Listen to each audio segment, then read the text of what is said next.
Okay, I'm Cindy Kelly, Atomic Heritage Foundation, and we're in Mesa, Arizona on June 26, 2013. And with me is Bob Cantrell. And the first question I have for him is to tell me his name and spell it.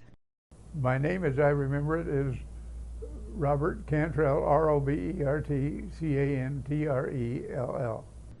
And Robert, what year were you born, or what was your birth date, and where were you born? I was born January the 27th, 1921 in Gainesville, Texas. And then tell us a little bit. You don't. I think it's nice to let you just describe, without my interrupting to play 20 questions. If you could talk for a little bit about, what your boyhood was like, where you went to school, how you got interested in, or how you came to be part of the Manhattan Project. Well, I went to school in Wichita Falls, Texas, and I graduated from high school there, and I also graduated from junior college down there. I had a little practice going designing houses for people, little simple tract houses and that sort of thing. But then the war came along in December of 1941 and just cut that off like it was a knife, cutting a piece of cake. And there wasn't any more of that, so I got a job working for some big architectural firms out in West Texas and New Mexico, and even over here in Phoenix, to produce plans for airfields and that sort of thing. Well, after about a year and a half, they didn't need that anymore, so I decided I would try to go up to Chicago and to see what was there for me to do. I wanted to contribute something to the war effort, so I decided to try my luck in Chicago. I didn't know anything, of course, about the Manhattan Project at that point.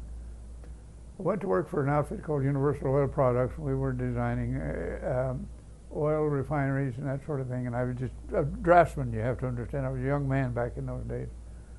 And there was another fellow there by the name of Julius Levin, and he and I became good friends. Julius introduced me to the symphony and all kinds of things. And but he had some friends of his were working down at the University of Chicago, and he talked Julius into going down there to go to work. So Julius, after he went there for about 2 weeks, he called me up and said, "Hey, Bob, I think there's something down here that might be of interest for you." And I said, "Well, I don't know. This is kind of boring. I didn't want to work on bloody old refineries." But that too was part of the war effort. This was for the island of Bahrain. But anyway, I went down and was interviewed by a fellow named Wally Holmes, who was in charge of the design department at the metallurgical lab there in, I think it was Ryerson Hall. And Wally thought that I might be suitable for their purposes, and so he said, "Well, okay, I can offer you a job." And I don't remember what the salary was, but it wasn't much by comparisons today. But it was about what an engineer would get or something, and here I was just a draftsman. So, to make a long story short, I left the Universal Oil Products and went down there and went to work in Ryerson Hall for Wally's group, the drafting and design group, for support for all of the scientific personnel, the physicists and chemists and all those kinds of people that needed anything. And what you have to know is there was a little shop out in back of Ryerson Hall called the Ryerson Annex, and they had all the people who were excellent model makers and machinists and that sort of thing from the Museum of Science and Industry over there. And by now, of course, the Manhattan Project had been going for several years, a couple of years. I think we started out, in 37 or 39. And anyway, this was in, November of 43. The first sustained chain reaction had occurred in the West End in December 2nd, I believe it was, 1942. Yeah. In the West End, and this is when Enrico Fermi and Leo Szilard and Dr. Zinn and, I don't know, there must have been 25, 30 people involved in that. Then they decided they better not monkey around with fissionable materials anymore in a populous area, so they moved it out to Lemont, which was then called the Argonne Forest, or the Argonne National Preserve, I think it was. And so they moved out there and they wanted to reassemble it. So when I came on board in '43, this was about a year later after this first sustained reaction, they had reassembled this whole thing out there. Their first reactor, they tore it down completely, and it was an old graphite moderated reactor, as I'm sure you know. And so Dr. Zinn wanted to have, instead of putting in the control rods, you know, in order to accelerate the activity within the reactor, you have to let the neutrons, first of all, be slowed down so that they will cause fission. And that's what the moderator, the graphite, was all about. And then secondly, if you want to accelerate that, well, you pull out some cadmium rods that absorb excess neutrons, or you push them in if you want them to absorb the neutrons. So he came by, and Wally decided that I ought to give him what he needed in the way of a design drawing for this idea of having automated control rod drives. Well, I'd never heard of a control rod drive. I'd never heard of a reactor. I've never heard of a pile or any of that stuff, you know. So I keep asking Dr. Zinn. He said, well, I can't tell you too much, but I can tell you this much. Well, we need to have this cadmium rod go in and out, and it's about 2 inches in diameter or so. I don't remember the exact number. But anyway, the idea was you could go down and telescope in and out and then swing back and forth like a pendulum, all at the same time, and being able to be, the speed of the thing was to be manipulated by an operator, so you can make it go faster or go slower, like an accelerator in a car almost. You know, you make it go faster, you make it go slower, or you can put the brakes on and slam the rod all the way home, which is what they did in the first one, by the way, so when they wanted to stop it. But they did it by hand. And after a while, with all the gamma radiation and that sort of stuff, you don't do that by hand very often, or hardly at all. Anyway, that was a very complicated project, and I worked very closely with the guys down in the shop. That we were up on the 3rd floor, I think it was, of Ryerson Hall. I had a nice big old window that I could look down on the little shop. I couldn't see what was going on in there, of course, but and it was really quite an idyllic setting to spend your time doing design work and that sort of thing. But we had to pull out all we could pull out in the way of gear catalogs and motor catalogs and that sort of thing, and work out the great ratios and everything, because he wanted to reverse it, you know, to go in and out as well as swing back and forth. So we had to figure out how to do all that stuff. So my job was to make the drawing for all that, and that was one of the first jobs that I had down there, and it was a pretty complicated thing.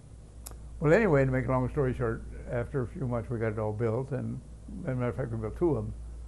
And they took it out to Argonne. Of course, nobody would tell you whether it works or whether it doesn't work. They just said, well, thanks a lot, fella, and you go on your way. Well, I hung around there in Ryerson Hall for, oh gosh, the better part of 6 or 8 months. And then they tore up, I should say, some old tennis courts that were over on Ellis, I think between Ellis and Ingleside, between 56th and 57th, or 50, yeah, between 56th and 57th. And they built some ugly old barracks buildings in there, but that was to be the new Chem, where they were going to separate out plutonium from U-238. You know that the plutonium is manufactured from U-238, which is quite plentiful, compared to the U-235, which is fissionable. U-238 is not, but you can make plutonium out of it, which is fissionable. And that's has an atomic number, I think, of 239, I believe.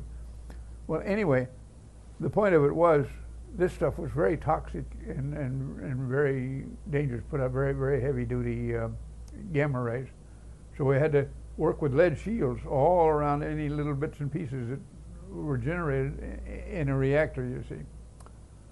Then they had to separate it. They had to figure out chemically how to separate it out. So they took the space over in the west stands where the original reactor was built, and they built what they called a plutonium column over there.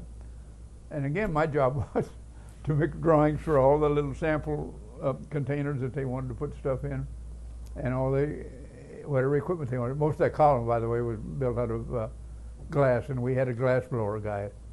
He didn't need any drawings. He knew how to do it, and the scientific guys worked directly with him. And then Dr. Seaborg came on. Dr. Seaborg came on to oversee all of this scientific effort, and we, of course, were just support staff for him. Well, also over there at New Chem, in addition to this plutonium column that we had to make bits and pieces and equipment for, and carrying samples made out of lead shield, and the lead had to be about 3 inches thick. We had a problem in the laboratories of how to protect the people from radiation that were actually working with this stuff. And they had a lead sink, the bottom of which would be maybe above their heads, about yay high, and the top of which would be maybe 2 feet higher. And with a mirror set up at about a 45-degree angle, and they could look up and see the sample that they got something to do, and then the gamma rays used to go shooting out the roof. Nobody cared about that. But this lead sink was made out of lead about 3 inches thick. Now the question got to be, how could they slice it, dice it, titrate it, drill it, do whatever they wanted to do in the lab? And they could see it, but how in the world are you going to handle it? You don't dare stick your hand in there because you end up dying, you know. And nobody wanted to do that. So anyway, my job was to try and help get these things done. Sometimes these guys would bring coat hangers from home, and they would manufacture all sorts of things. And we'd try to, in our little shop over there at New Chem, try to help them out as much as we could. And I would make drawings, and we'd try all kinds of, we tried, I remember as a kid we had erector sets, you know, and you can make little miniature model cranes and that sort of thing. And then we had flexible shafts with, if they wanted to drill something, you could drill it. Back in those days, they didn't have reversible motors, and we didn't have any of that stuff. We just had plain old motors go one way, and that was it. And so if they wanted to do something in and pull something out, well, we had to figure out ways to do that. Again, up, over, and down through, you see. And that was an interesting bunch of stuff to try to figure out all these things that these guys wanted to do. They want to do all the laboratory processes that you do with stuff, but here they're talking about the terrible radioactive stuff. So I worked over there until, gosh, it must have been the war was almost over. And then a guy came up from Los Alamos and wanted me to go out there. And I said, well, what am I going to do? And he said, I can't tell you. Yeah, well, okay. I said, well, look at guy, I just got married, didn't get married, I got engaged. And I want to be able to come back and get married and spend some time with my wife, and maybe she can come out there. He said, no, you can't do it. He said, once you go, you got to stay. I said, well, I'm not for sure I want to do that. And then I said, well, can she come down there and we get married down there? And he said, no, no place to stay. I said, well, I don't think we're getting very far here. And he said, well, he said, we got work for you to do down there if you want to come down. But I said, how long do I have to stay? He said, till the end of the war. And this was in May of '45, and of course the war in Germany was just about all finished. But the war in Japan wasn't finished yet. And he said, well, that's the way it is, just take it or leave it. And I said, well, I think I'll leave it. So I never did go to Los Alamos. I don't know what they had in mind, and of course nobody ever told me, I suppose. But then they sent back what I thought was the actual part of the bomb, because they wanted us to get some plating done and that sort of stuff. And it looked like a lady's hairdryer thing. It was about the size of a basketball, about yay big around, with places for fuel slugs to go in at different places. Because you know there's such a thing called critical mass. And if you get all a whole bunches of uranium or plutonium together, it'll blow up in your face and ruin your whole morning, probably. But they had these things, and it was sitting there, and they didn't tell me what they wanted to do, but they told the shop guy, and he went out and got some plating done for them and that sort of thing, and shipped it and gave it back to whoever was transporting things back and forth. So we got involved in a little bit, and what I thought was the actual bomb, but I don't really know. But we worked mostly, I worked mostly on getting equipment and material and machinery done for these guys that were doing the basic research there at the University of Chicago. And then, of course, they built the reactors out at Hanford for production, and they built the gaseous diffusion chambers down in Oak Ridge, Tennessee, was it, where they made the uranium, and they tried to separate it out. Nowadays they use centrifuges, you know, to do it, but back then they thought gaseous diffusion was very good. As far as I know, they might even still do gaseous diffusion. I don't think so, though. Anyway, that's what I did at the University of Chicago. Sounds like you had fun. Oh, well, it was interesting. It was interesting, and I enjoyed the creative aspects of it, you see. Drafting can be drudgery, but this was creative kind of work, and I enjoyed it very much. So. Well, that's one of the themes of the Manhattan Project, is how innovative the, taken as a whole, the project was. Oh, yeah. As just on the cutting edge and all these unknown things. You see, you couldn't fall back on experience because nobody had any experience. And there's no such thing as this is the way we did it 2 months ago or 2 years ago or 20 years ago because we didn't have any. And of course everybody was scared stiff of what was her name, Lisa Meitner, and the guy she was working with over there, Fishy or something like that. They were, huh? Well, in Germany, whatever. Yeah, Frisch, I think was his name. They were working on a heavy water reactor, and they even had a plant up in Norway, you know, where they were getting heavy water and they were refining it. They were going to bring that down as a moderator, whereas we had used graphite over here for our moderators. And everybody was scared stiff that they were going to beat us out, and then Hitler would be, we'd all be speaking German instead of English maybe, but it didn't happen, of course. And, but there was the sense of urgency as well as the ability to be creative about doing something. Now, nobody came right out and said we're going to build a bomb. I think they called it K-metal or T-metal, I think was the word, T-metal. We're going to put together a bunch of T-metal, and that's why they called it metallurgical laboratory. I remember one cleaning lady said, "What are you folks doing over there?" And I said, "Well, I can't say." She said, "I heard you were doing vitamins." And I said, "Well, yeah, that's a pretty good idea." And we just let it go at that. But anyway, it was so secret that they really didn't let you know much more than you could. They let you know a minimum amount so that you could actually do your work, but not any more than that. You see, and they discourage you even talking amongst yourselves, which is a dumb way to get anything done, but got it done anyway. And there were a lot of people did a lot of work, and a lot of dead ends were met. I know DuPont was involved in the early beginnings, and I think Electric Boat Company was involved, and I don't know who all. They started out having industry, and then I guess this guy General Groves got involved, and he sort of then decided, well, maybe we ought to let the scientific guys set up these methods as to how these things can actually happen before we start trying to manufacture something that we don't know what the heck we're manufacturing. So that was our job, was to set this up and to get the processes down, and then after that, well, then they could go ahead and make their big boomers. When you going back to the project you had, where I guess it was under Walter Zinn, the lead kind of sink above people's head. You were trying to design something that could be operated remotely, basically, using the mirrors. Do you know, can you describe what you came up with? Oh, so many different things. We had little pumps to do the titration and that sort of thing, little laboratory pumps. And we mounted them on to handle the product or the samples in the containers with the lead shielding around. It was quite heavy, as you can imagine.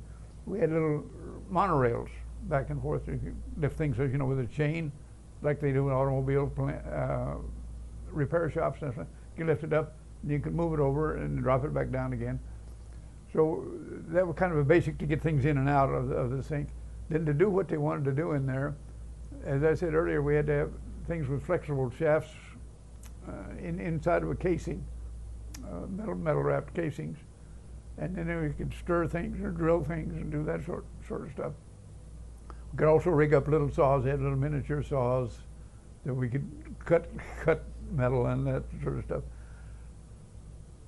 Nowadays, of course, you have what they call servo mechanisms, I think they call them. And you can stick your hand in here and you can do this, and the servo mechanism will do it there. You turn your hand like that or do like that. And the servo mechanism, we didn't have any of that. We just had mechanical things. And it's hard to describe because each guy wanted to do something a little bit different with the sample that he was working on. And so we just kept working, and sometimes, as I say, the scientist guys themselves, because they weren't dummies, you understand. They were, the university didn't hire dummies all that much. So they would come up with something, and they could say, hey, scratch it out on a piece of paper, can you build this for me? And we'd figure out a way to get it built. Sometimes they would come and say, hey, I want to do this, can you make me a design for it? And we would try to make them a design. And as I alluded earlier, we had erector set kind of things that we would put together. Weren't erector sets, but there was that kind of thing that we would put together with little motors and whatnot. But it was hard to get up and around the corner and back down again to do everything, move things back and forth, and put them out into titration dishes and that sort of stuff. Well, it's interesting because I've been many times to the B reactor or to Hanford, and the chemical separation plant there had a series of baths, and they had a monorail above the entire, they called it a canyon, and they had operators on the third floor that used, these new gadgets with mirrors and remote, but they were marvelous. What it turned out, it may have been patterned after the work you were doing. We were sort of like a Henry Ford to a modern day automobile, The Henry Ford was simple and easy to fix with a pair of pliers and some baling wire. And that's kind of what we were doing, like the Wright brothers flying their airplane compared to a jet airplane. It's altogether different. It's a different process, it's a different mindset that you bring to it and all that sort of thing. But I think the big difference was that we just tried to do things mechanically because that's all we had. We didn't have anything electronically or anything else to work with, you see. Back then, 1940s, there wasn't anything. That's all we had. But then nowadays, of course, they can do marvelous things just with the computer even, and do something, set up a program in a computer and let the computer do the work for you. But we didn't have any computers. It was slide rules. And even calculations, we could do with slide rules what we could do, and that's not very accurate. I mean, it doesn't get you down to the details that you want to have to refine some of these things, But anyway, that was interesting. There was one incident I wanted to tell you about. One day one of the chemists brought me over a piece of platinum, about 10 inches square, and he wanted to have a little container made out of this platinum. It was, maybe an 8 inch thick, and as I said, about 10 inches square or so. So I was forever writing out passes, take things from New Chem, which is about 2 blocks away from the Ryerson shops. And so I wrote out a pass and said, I'm taking this platinum over there to have something done with it. And on the way over, I stopped and I had a cup of coffee and a piece of pie because I didn't have any breakfast that morning. And I went on over, and then the whole totally elapsed time from the time it was stamped out at one place to stamped in at another place was 22 minutes or so. Well, about 2 days later, my boss called me in and said, hey, Bob, you take a piece of platinum from New Chem over to Ryerson Hall? I said, yeah. He said, you know how much that platinum was worth? I said, I don't know what it's worth. He said, it was about $70,000. And he said, you had about half of all the available platinum there in the country. I said, well, I didn't know, Nobody tells you anything. You just go and do whatever it needs to do. And he said, how come it took you so long? I said, because I stopped and had a cup of coffee and a piece of pie at this little shop down there at 57th Street. He said, you got a piece of pie and some coffee while you're carrying around all this platinum? I said, yeah. He said, you know, he said, you shouldn't have done it. I thought I was going to get fired right on the spot for breach of security or jeopardizing a war effort altogether or whatever. He said, don't do that anymore. He said, we got guards. And he said, they'll give you a ride over. I said, but it's only 2 blocks. He said, I don't care. He said, you make certain you've got plenty of guards on your way back. Well, so I went over a couple of weeks later, and the guy finished off the little container that we had to make, and it had some platinum left over and that sort of stuff.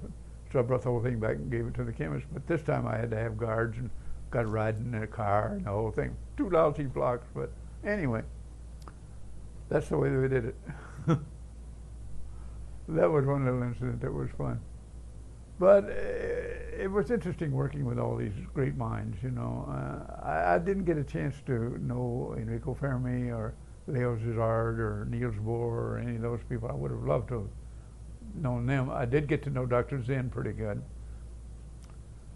But afterwards, I went to work. I wanted to get back in the architecture field, so I went to work for an outfit called Shaw Methodolio. First I worked for a couple of 3 other larger firms and got my license in 1948.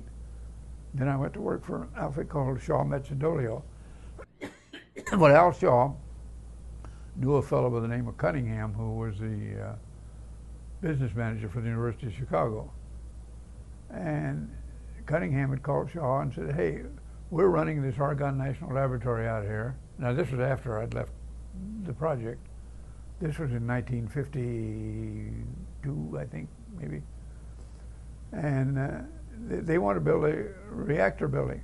So Shaw came out, one of the prime partners in the firm I was working with, and wanted to know if anybody had any experience, and I said, yeah, I did. And he said, tell me about it. So I told him about the control rod drives and all the other monkey business and the fact that I worked on it. He said, you're just the guy we need, you know, we got a project for you. So it turned out that the project was, they wanted to build a reactor building, an experimental reactor building. And it was called CP5, Chicago Power 5. And primarily they wanted to run material through the reactor itself to make isotopes for medical reasons and tracer reasons and all kinds of things.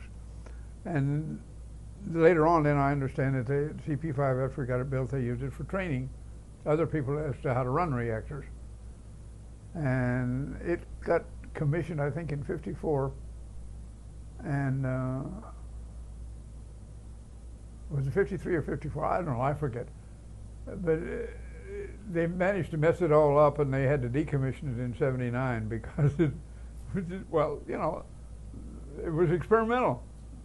And when you're doing experiments, you don't know how things are going to turn out, and I guess some things didn't turn out too well. Anyway, they had to tear the whole thing down. I understood it cost them about 20 times what the original cost was to tear it down than it cost us to build it in the first place. But let me tell you what was interesting about that. All the reactors that had been built up until that time were built in rectangular buildings.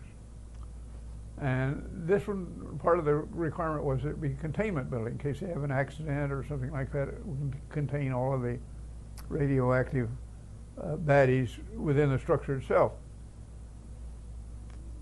And we didn't quite know how to do that, except that I got to thinking about it one night at home. You know how you wake up in the middle of the night and you think some good thoughts every once in a while. And by golly, let's make this thing round, because that way the stresses won't come to the corners and cause a lot of cracks and that sort of thing. So we did. We made it round, and then we had to figure out a way to detail all the doors and the openings and that sort of thing. So we made gasketed materials, and the doors opened and shut. We were closing with cams, you know, like they have on bank vaults. So it would really make a good seal. But then we wanted to seal the building from atmospheric pressure. Like, for example, if it's sealed at a time of high pressure, you've got high pressure outside and inside. If they have an accident, they seal the building. Well, that's fine, except that a low pressure comes by 2 weeks later, and now this high pressure inside the building wants to go out. So how did we solve that problem? We got from the oil fields, somebody, and this was in a meeting with Dr. Zinn and some of his other people out there at Argonne. Somebody said, well, why don't you get a Horton dome? A Horton dome has got a diaphragm inside of it that will, in effect, change the volume of the building, which can change the pressure, you see. So we got a Horton dome and put it outside and connected it with a big old pipe about, I don't know, 18 inches in diameter or so. And that solved the problem of what to do about the atmospheric pressure differentials. But then we had to figure out a way to get the people out if all the doors were shut and locked tight and they were inside and an accident occurred. So we had stairwells that go down like an inverted pigsty with a wall down the middle, and then we would flood those pigsties with water, and the guys would have to go down the stairs and go underneath the pigsty and back up on the other side again, so that the pressure differentials would maintain the seal while all these differentials were going on, you see. So anyway, that was kind of interesting. And, well, of course, we had to do something about spent fuel rods. So we drilled holes just outside the sealed part of the building. We put in holes in the ground with pipe about yay big around, and it went down about maybe 8 or 10 feet, I guess. And again, sort of like the overhead rails, you could put the cement rods down there. Nowadays, I think they put them in what they call pools or something.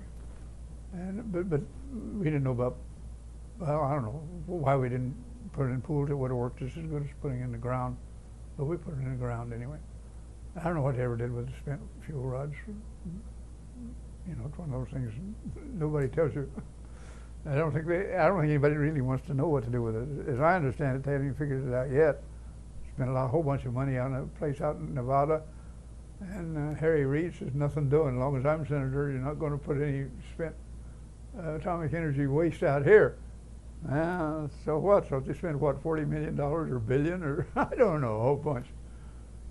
But anyway, and that was really the end of my experience with anything relating to nuclear stuff. With the CP5, I enjoyed that. Again, that was a fun project. I've had a lot of nice projects to work on. Well, I shouldn't say to the end.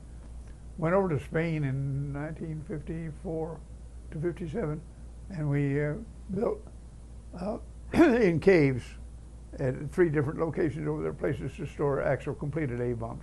Again, nobody says anything about it, but we did anyway. You went over there to I was chief architect for the air bases in Spain. We built air bases in 4 different places. A big naval air station down in Rota, down the southeast corner of Spain, pipeline all the way across Spain, plus aircraft control and warning stations all over the place out there. Again, everybody thought the Russians were going to take over the world, you know, and turns out that they didn't have anything. They were just mostly bluff. But we had a lot of money, and so we spent it over there. Why don't we go back to the pigsties? Because I think these inventions are very interesting, and I want to see if you can explain. You say they, can you describe it again? It's just not. All right, let me see if I can describe it. What we did was we built stairs, going down like a stair, going down in your basement, down there in this flat place, and another stair over here coming up. And we built a wall down here in the middle that came down below the level of the floor about 2 feet. Okay? So then we had a big old pipe about 6 or 8 inches in diameter that would fill that whole thing full of water. So now the water's level on both sides. But comes the high pressure area over here and pushes it down on this side, and of course it just floods and runs out on the floor or whatever. But the guy has to go down and underneath this wall, you see, to get out, but he can swim through the water. We presume all these guys know how to swim, but so we had 2 of those. Oh my goodness! I see. They don't just walk down the staircase; they swim. Well, dive down. They want to get out in a hurry, and that's why we had such big pipes to fill in this small space. The whole thing didn't. The stairway wasn't more than about 3 or 4 feet wide. You see. All we wanted to do was get a human body out, or 2 or 3 bodies, or 5 bodies, or however many it's going to be. monkeying around that day with the reactor, and but nobody ever told me if they ever used them. I know they did flood them a couple of times because we watched that, when we were testing the building, but I never seen anybody actually use them. Well, that's a good thing. Yeah, well, we presume that. Well, I don't know if they ever had any accidents. I bet. But we tested the building. When we tested the building before we could turn it over to Argonne Lab, and sure enough, we did have a leak in some place. It turned out that one of the drain pipes in the basement floor, somebody had forgotten to put a seal on it, and we'd specified seals. We finally found that, put the seal in, and it worked okay. One other thing I wanted to point out was on this research reactor, which I think they still do today, because they don't build reactors much anymore, not even for generating electricity. We had a 3-foot thick floor between the basement, or the lower level, and the upper level where all the work was done, where the reactor was sitting. That housed all the pumps for the chilled water, as well as for the heat exchangers and all that sort of stuff. And it was quite radioactive. We had to build that floor, that 3-foot thick floor, not out of concrete, but out of concrete made out of steel punchings, because it was heavier. You see, steel is a lot heavier than just plain old concrete. So we had the aggregate in there, and of course we used cement to make the matrix, that would, and for workers, when they first started trying to work it, they tried to push a wheelbarrow full of it, they couldn't push it. It was too heavy. So they only pushed about a third of a wheelbarrow full at a time, and make this whole big old thick floor. And again, it was to absorb all the gamma rays that might come from down below. So even after we left the Manhattan Project, there were innovative things that needed to be done. So I don't know if they used some of those techniques in later reactors or not. Again, nobody tells you anything. I don't know. They just want to keep you dumb, I guess. What about Walter Zinn? Walter Zinn, was a part of the original group that did the #1 graphite moderated reactor underneath the West Stanch. Later on, he became director of the Argonne National Laboratory. And he was a rather tallish kind of a fellow, good-looking fellow. Very nice, very calm. I never did see him get mad at anybody about anything. I worked with him a little bit on that first control rod drive thing, because it was his idea as to what to do, and he kept coming by a couple of 3 times and said, well, gee, if you'd make this a little different here and a little different there. Well, of course, just like you would with any client, you'd accommodating as much as you could. Later on, when it came time to do the CP5 reactor building out there, by then he was the director of the place. And we sat in on several meetings with him and his staff. Of course, by then he'd got a big staff. And I think that was before the actual Atomic Energy Commission was begun. Because my recollection is that he was in charge of the lab, and it's still operated by the University of Chicago, of course. But he was in charge of it before there was an Atomic Energy Commission. And then they came on, and they put up a new level of security for us. Another interesting thing they made us do while we were designing that CP5 thing, again back in 1953 or so, as soon as the Atomic Energy Commission people got in, they decided that we weren't secure enough in our regular architectural office down in Chicago's Loop. So they made us get a space to one side where everybody working on that project had to sign in, and we had to get special passwords, and we had to have locks on the doors and locks on the windows, and I don't know what all. And so we did. So we calmed in. We had combination locks on the file cabinets and all the whole thing, the whole 9 yards. Guess what? After it came time to bid it, they decided they had to do competitive bids. So we sent our plans out on the street for everybody to bid on it. All the plumbing, all the electrical, everything. Crazy. Well, anyway, that was the Atomic Energy Commission for you. But Dr. Zinn was very practical and very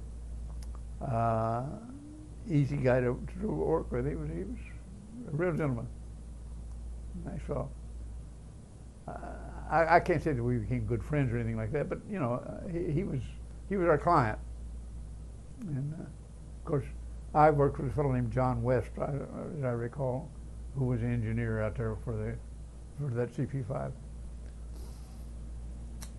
That's great.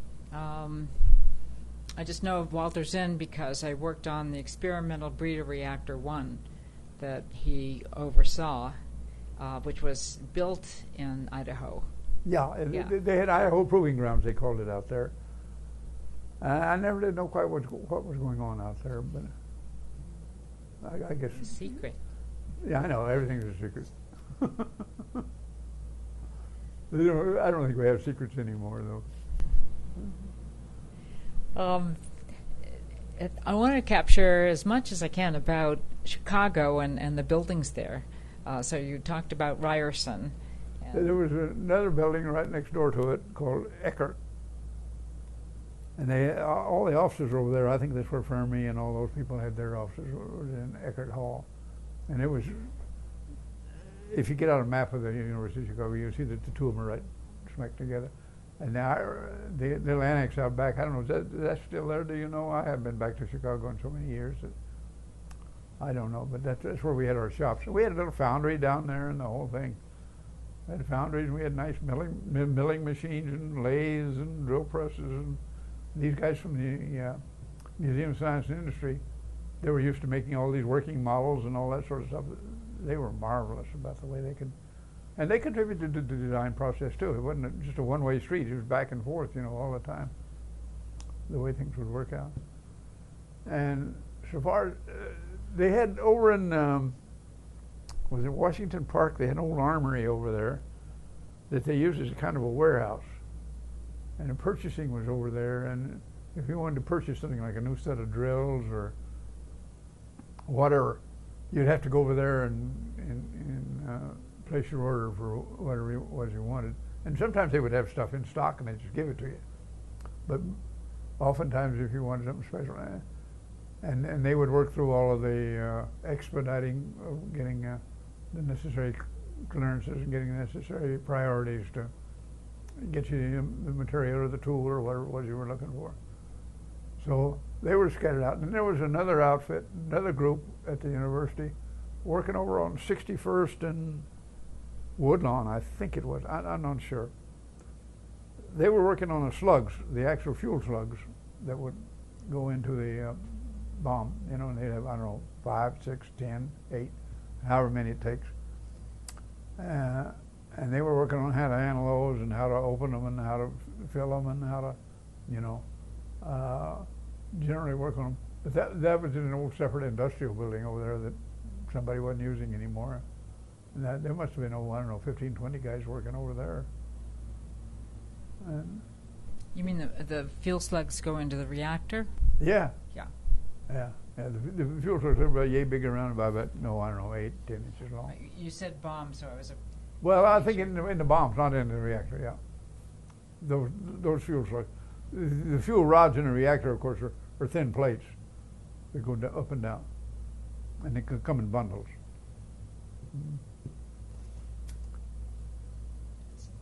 What else you want to know? Well, where did you live? Oh, boy, that's interesting. I lived in an apartment nearby. My mother had come up from Texas, and she went back.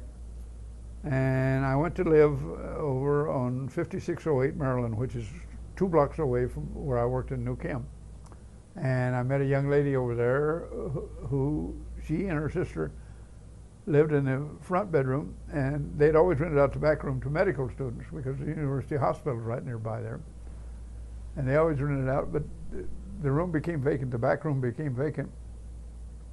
And one of the fellows that I worked with, a guy named Barry Poole, had been living over there, and he went into the Navy, and he told me, he said, I'm vacating this room. He says, you might like to check into it, because he knew I was looking for a place.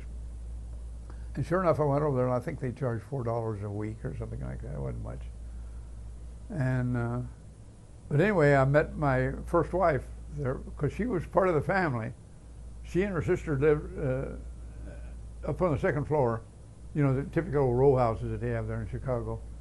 She and her sister slept in the front bedroom. I slept in the back bedroom. Her parents in the middle bedroom. And we only had one bath for the whole works of us, there in the middle, upstairs. And one thing led to another, and the next thing you know, I'm combing her hair and doing all kinds of nice things for her. Well, you know how these romances go.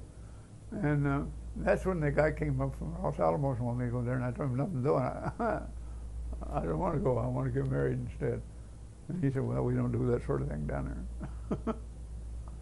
And that's where I lived. Get your priorities straight. Well, I think so, because it turned out well. We had a beautiful romance for 44 years or whatever, and then she died of multiple sclerosis finally in the end. But that's another story. Anyway, we had a nice life, and the University of Chicago was interesting, and how I got there was just almost by accident, you know. But yet somehow there was a magnet that got me there. I don't know. Julius Levin was my friend, and he just said, "Hey, Bob, come on down. You might like this." And sure enough, I did. But it only took 2 years out of my life or something like that. That was interesting 2 years, and it was good in the sense that it teaches you how to think out of the box, shall we say. And that was wonderful. But I didn't want to do that stuff. I wanted to be an architect, so I did. So I got my license in '48 and didn't look back. That's great. What else? All right, let's see. Do you think that your architecture was incorporated some of this thinking out of the box? Were you influenced later on in your career? Yeah, I think so. Because you didn't ask. I learned not only there, but in going to the Institute of Design there in Chicago, that Maholi Naji and some of those other people put in. I learned how to think, not about how do you do things in the past, but what's the problem, what's the resources available, what's the time available, all these kind of things. You set those things up rather than to say, I want to just do something similar to what this guy did over here or that guy did over there. So, yes, in a certain sense, it was innovative. Up on the wall over there are some pictures of some of the buildings that I worked on later on. Yes, I believe it. The experience at the University of Chicago did teach you how to be creative and at the same time being practical about being creative. It's easy to be creative and just create a sculpture. It doesn't have to do anything. But a piece of architecture has to do something. How somebody allows something to happen, it has to have some kind of a function, you know. And so the same way down at the university there. Eventually something had to function. It took an awful lot of effort to get it to function, but when you're doing something brand new, you know, brand new materials, brand new techniques, brand new ideas, brand new concepts, it's tough sometimes to think about them. Well, you mentioned earlier that the secrecy that everybody was sworn to made it kind of awkward, and because you weren't allowed to collaborate as freely as you might have, or how would you express that in your own words? Well, I've found out since that the best way to get the best solution to any given problem is to get as many people working on it as you can and get them to understand what it is you're trying to achieve. What's your goal? What are you trying to do here? There they couldn't even say what the goal was. They couldn't say we're going to end up with an A-bomb. They couldn't say we're going to end up learning how to make plutonium.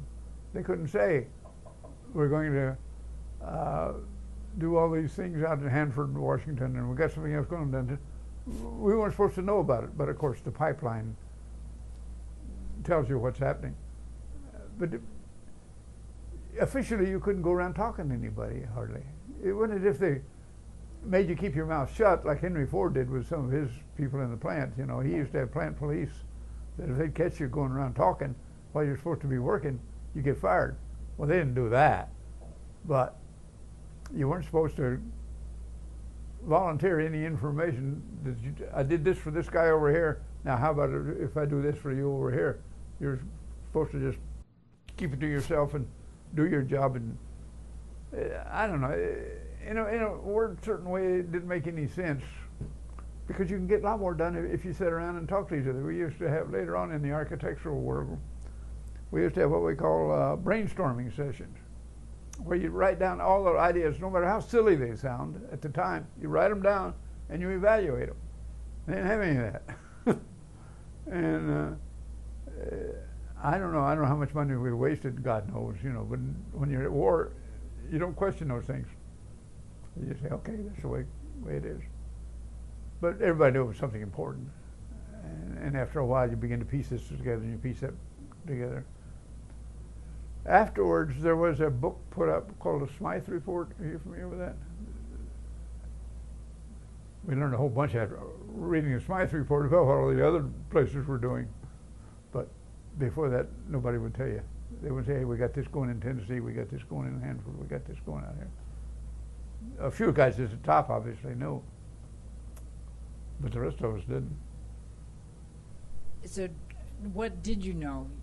You said you were working on a T-metal project. In the very beginning, I asked my friend Julius, I said, Julius, when he called up the first time and said, hey, come down here and go to work, I said, does it have to do with radium?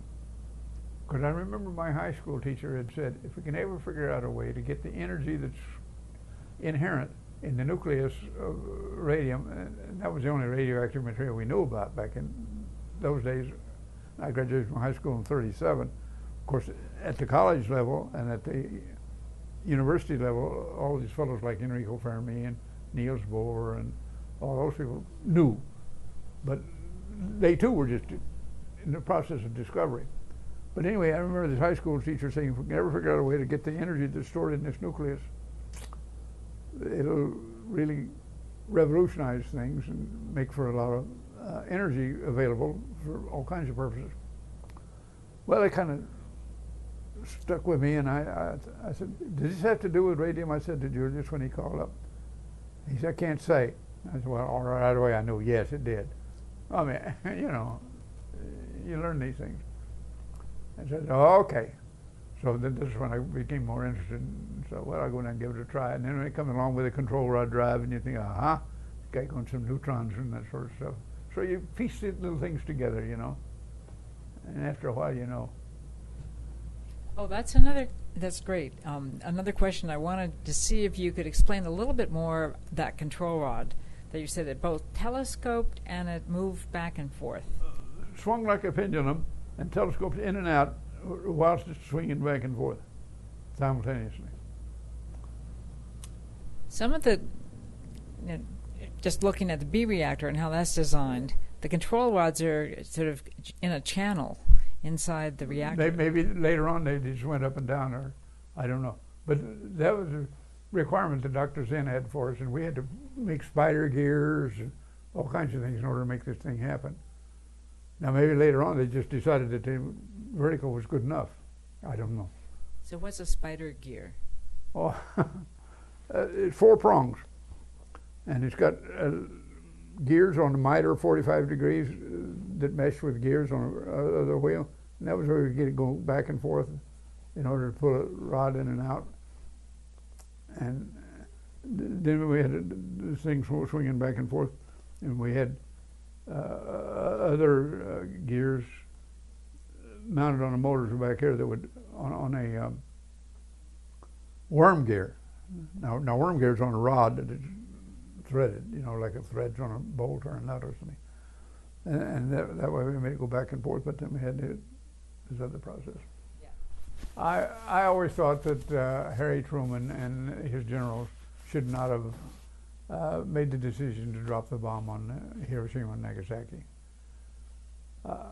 Maybe on a naval base or something, you know, that's really an instrument of war, but these people were just people going about their daily lives and minding their own business, and sure, they were contributing to the war effort, the same as we were civilians contributing to the war effort. But I always felt that they sort of kept it a military kind of a thing rather than, but of course, back in those days, everybody in Japan was wicked and mean and bad, you know, and everybody on our side was good and wonderful. And that's not necessarily the case. People are people no matter where they live and under what circumstances they find themselves. And yes, I wish they hadn't done that. But on the other hand, I think of all the medical help that the nuclear discoveries have been able to do for people. And it's marvelous what they can do with cancer, what they can do with tracking diseases, what they can do with finding out diagnostically what's happening on the inside of your body where they can't see, but they can put things in your blood and that sort of thing. It allows them to take pictures and whatnot.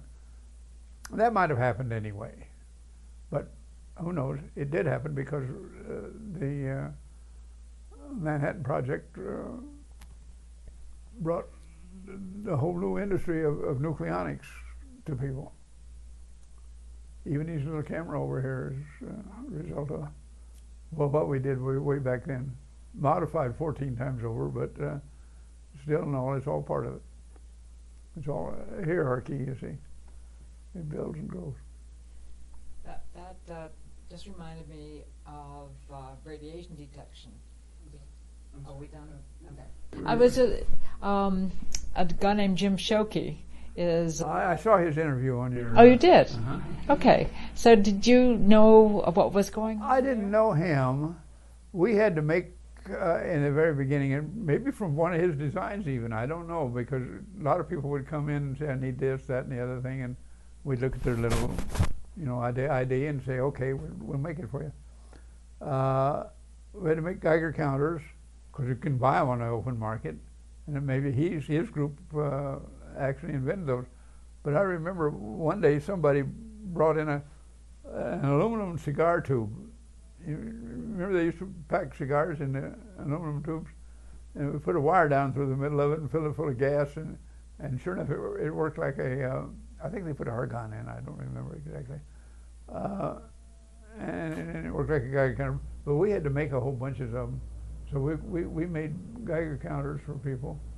And then they had little dosage films that you put on your belt, a little clip on your belt, that you got every morning. And you put that clip on your belt and went about your work and did all your work. And then at night you had to give it back to the guard when you left to go home at night. And they would check those out to see if you got too much radiation during the day or something. I don't know, they probably don't do that anymore, but do they still? Okay, like a little film pack,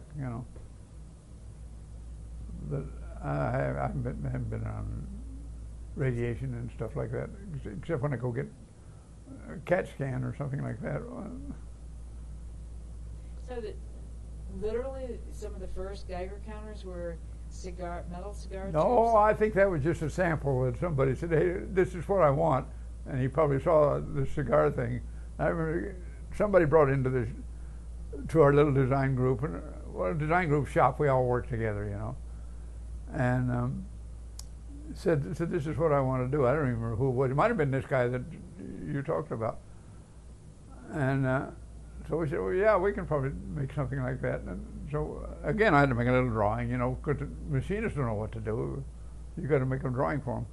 So I'd make a little drawing of the Geiger counter. And but then after a while, they got to where they could get them on the outside, and they could go buy them, like they. Was that before or after the war? I don't know. I don't remember. Maybe after the war. After the war. Because I remember the time we were working on CP5, they were quite plentiful. Guys would have those things around. I noticed. That was 54. Yeah, probably. Yeah. Well, that's when it was commissioned. Of course, we were working on the design in 52. Because it takes a little while to build these things, So. Oh, that's great. We did a lot of innovative things there. And of course, there are other detectors too. There's not only Geiger counters, but gamma. Well, what do we call those things? Gamma absorbers or something like that. I don't remember. But there's three kinds of radiation. There's the alpha, beta, and the gammas. And the alphas don't do much. You stop those with a glass of water.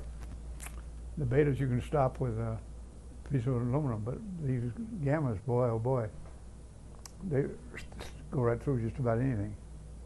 So you have to be really, really careful how you're going to deal with those babies. They're the ones that kill you right off. Don't even stop to say, by your leave,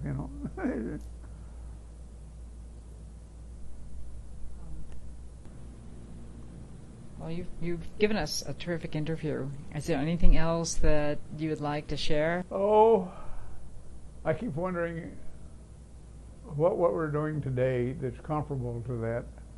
And of course, as soon as I think I know a little something, well, it turns out that they're doing something different than what I think they might be doing. All of this data that they collect nowadays, you know, that everybody's so worried about getting dispensed over to the Russians or the Japanese or the Chinese, it's not going to do them a darn bit of good, because we're going to have American phone numbers, you know, and our people only want to use it to set up patterns with people who are going to do bad things, you know, so it's sheer volume of stuff that nowadays that we just didn't have the ability to track back in those days. And if we'd had it, we might have been able to do the job a lot quicker, a lot earlier, because the scientific guys would have come up with solutions to problems a lot earlier than they would have if they'd been able to, number one, share data, and number two, collect it. But we had no way of collecting it. I remember the old vacuum tubes that they used to use to check the sine waves, you know, on various and sundry emissions. They were little bitty things about yay big around, and now look there, we got a big old TV that directly descendant of that. So things move along. But today's things, I don't know what anybody's doing that's comparable to what we did. Because nowadays, hey, they got reactors that run big old aircraft carriers and submarines and I don't know what all. And a lot of countries are getting an awful lot of their energy from it. Up in Illinois, there's what, 37 reactors now? In the whole state, there's 17. I don't remember. You may know. A whole bunch all around. But they haven't built any new production reactors in, what, 20 years now, 30? Long time. But maybe we'll get back to it one day, who knows. I bet you we do. That's great. Good. So I think I want to thank you very much. My pleasure. Pleased to be able to talk about it.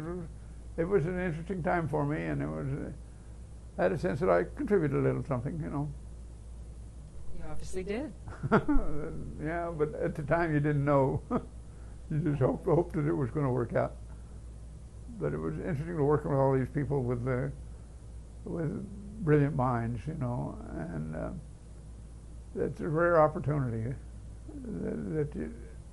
Most people don't ever get a chance to do that. In my later work, last 5 years of my work, for example, I was campus architect for Johns Hopkins University there in Baltimore. And there I got acquainted with quite a few really brilliant people, mostly working at the Space Telescope Science Institute people, for example, and all the things that are going on over there. And before that, I was project manager for the building of the University of Massachusetts campus on Columbia Point in Boston. That was from 1970 to 74. So I've had a chance to be around university projects since then, and it's fun to be around those kinds of people because they're on the cutting edge and the creative edge of an awful lot of things that most of us don't know anything about and don't care anything about, for that matter. And yet, why do you know, some industrial guy come along and figures out a way to make a practical application. Next thing we're using it all day, every day. Digital cameras, TVs, cell phones, whatever. That's interesting.